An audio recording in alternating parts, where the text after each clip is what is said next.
నమస్కారం అండి. ముందుగా ఇక్కడికి వచ్చిన తెలుగు సినిమా అభిమానులందరికీ మా తరపున, మా యూనిట్ తరపున చాలా చాలా థ్యాంక్ యూ. ఈ ఈవెంట్ ఇంత లైవ్గా చేస్తున్నందుకు, ఇంత కలర్ఫుల్గా, ఇంత గోళతోటి. అండ్ అలాగే మా మీడియా మిత్రులు అండ్ మా జర్నలిస్టులు అందరూ, వాళ్ళందరికీ వచ్చినందుకు చాలా చాలా థ్యాంక్ యూ.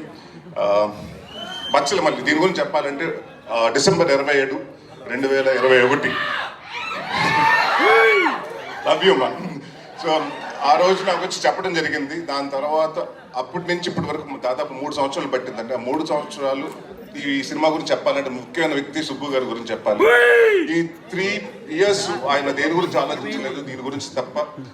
సో అది నాకు బాగా నచ్చిందండి. అంటే చాలా మంది చెప్తారు సినిమా కథ చెప్పినప్పుడు చాలా బాగా చెప్తారు, బట్ తీసినప్పుడు కూడా అలాగే తీయాలి. ఆయన ఎంత బాగా చెప్పారు, అంతకు మించి బాగా తీశారు.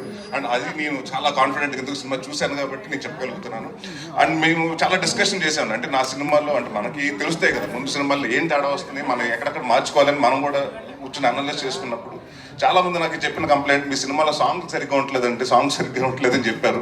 సో మీ ఇద్దరు ఫస్ట్ కూర్చుని అదే ఏమంటే చాలా రోజుల తర్వాత మనం వస్తున్నాం, ఒక సాంగ్స్ బాగుండాలండి, ముందు సాంగ్స్ ఇంపాక్ట్ చేయాలి. This is been the complaint I been hearing. అంటే ఆయన విశాల్ గారు దాదాపు 6 నెలల ముందు నుంచే, సినిమా స్టార్ట్ అవుతుంది 6 నెలల ముందు నుంచే కూర్చుని అన్ని సాంగ్స్ కంప్లీట్ చేశారు. సో ఆయనకి అలాగే విశాల్ చంద్రశేఖర్ గారికి చాలా చాలా థ్యాంక్ యూ.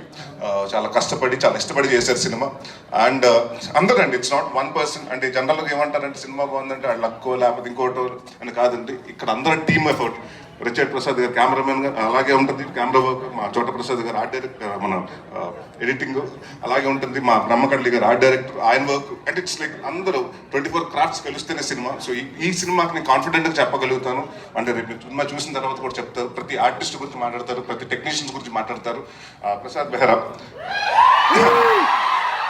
ఇంకా ఇలాగే నువ్వు ఇప్పుడు ఏ అరుపులు వస్తున్నాయో, నువ్వు స్క్రీన్ మీద వస్తుంటే థియేటర్లో రేపు ఇలాగ అరుపులు రావాలని కోరుకుంటున్నాను. And one of the finest actor అండి. అండ్ చాలా సెటిల్గా చేస్తాడు, చాలా and one of the good writer also.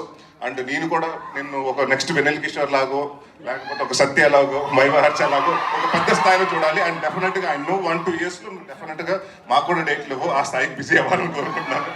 And మా మధు గారు ప్రతి చోట అంటే దేవుడు వరం ఇచ్చిన పూజ వరం లేనట్టు ఈయన డైరెక్టర్ ఓకే అన్నప్పుడు ఈయన వెనకాల నుంచి మానిటర్ వెనకాల నుంచి ఇలా అంటుంటాడు. థర్డ్ ఎంపైర్ డిసిషన్ లాగా మేము ఆయన కోసం చూస్తుంటాను ఏం జరుగుతుందని. సో ప్రతిదీ అంటే ఆయనకి అంత పర్ఫెక్ట్గా ఉండకపోతే ఆయన ఒప్పుకోడు. సో ఎప్పుడు అదే చెప్పారు కదండి, అంటే పెద్దగాడి నుంచి అన్నింటిలో ఆయన చాలా దగ్గరగా పాత్ర చాలా పోషించారు. సో థ్యాంక్ యూ అండి. అండ్ ఎవరన్నా మర్చిపోతే మా హరితేజ గారు అండ్ ప్రవీణ్ గారు. అంటే మీరు ఇప్పటివరకు హరితేజ గారు చాలా బబ్లీగా లేకపోతే ఎలా చూస్తుంటారు, ఇన్నోసెంట్గా. బట్ ఈ సినిమాలో డెఫినెట్గా అంటే హరితేజ గారు ఏంటి ఇంత ఏడిపిస్తగలుగుతారా, ఆవిడ ఏడిస్తే అంటే ఎంత పర్ఫార్మెన్స్ చేయగలుగుతా అంటే నేను, ఎందుకంటే ఎప్పుడు మనం ఆవిడ సెట్ అయ్యాము కానీ కామెడీ వేలో చూసామండి ఆవిడ చేసిన సినిమాలు కానివ్వండి. సో ఈ సినిమాలో ప్రతి యాక్ట్ చేసిన అమృత గారు కానీ ప్రతి ఒక్కరు, ప్రతి ఆర్టిస్ట్కి అందరికీ చాలా మంచి పేరు వస్తుందని. అండ్ డెఫినెట్గా ఇది నా కెరియర్లో కొన్ని సినిమాలు ఉంటాయి, గమ్యం లాగా, అలాంటి నాంది లాగా. సో నేను నాంది చేసినప్పుడు ఎంత హ్యాపీగా ఉన్నాను, ఈ సినిమాకి అవుట్పుట్ చేసినప్పుడు అంత హ్యాపీగా ఉన్నాను. అండ్ ఇంకొక విషయం చాలా మంది క్లారిఫికేషన్ చెప్పాలండి. చాలా మంది ఏంటంటే నేను అన్ని సినిమా నరేష్ అన్నప్పుడు సీరియస్ సినిమాలే చేస్తున్నాడు, కామెడీ సినిమాలు చేయట్లేదని అనుకుంటున్నారు. నేను మీ అందరికి మాటిస్తున్నాను, అది అబో తీసేయండి మైండ్ నుంచి. నేను కంటెంట్ ఉన్న సినిమా చేస్తాను, కామెడీ సినిమాలే చేస్తాను. ఈ 2 సినిమాలు తప్ప ఏదే సినిమా చేయండి. So thank you so much. December 20వ తారీఖుని మీ ముందుకు వస్తుంది. సో ఇదే ఆదరణ ఆ రోజు థియేటర్లో కూడా ఉంటుందని. Thank you very much. Yes sir, thank you so much. Wishing you all the very best, Naresh.